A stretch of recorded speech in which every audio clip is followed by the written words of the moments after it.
কেউ যদি তোমাকে এড়িয়ে চলে, অবহেলা করে, তোমাকে তুচ্ছ ভাবে, তবে তার কাছে তুমি নিজের মূল্য খুঁজতে যেও না। বারবার তার কাছে নিজেকে প্রকাশ করতে যেও না।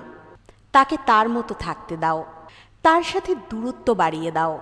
কারণ তাকে তুমি তোমার সব কিছু সঁপে দিলেও তার কাছে তুমি মূল্যহীনই থাকবে। বরং ওই মানুষগুলোর পাশে থাকো যে মানুষগুলো তোমার উপর ভরসা রাখে, তোমার আবেগ অনুভূতিগুলোর মূল্য দেয়।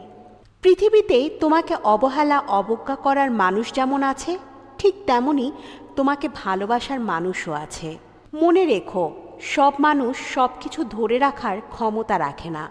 সব মানুষের মূল্যও সব মানুষ বুঝবে না, এটাই স্বাভাবিক। তার মানে এই নয় যে তুমি মূল্যহীন। তোমার মূল্য অবশ্যই আছে। যে তোমাকে বুঝতে পারবে, তার কাছে তুমি এক অমূল্য সম্পদ।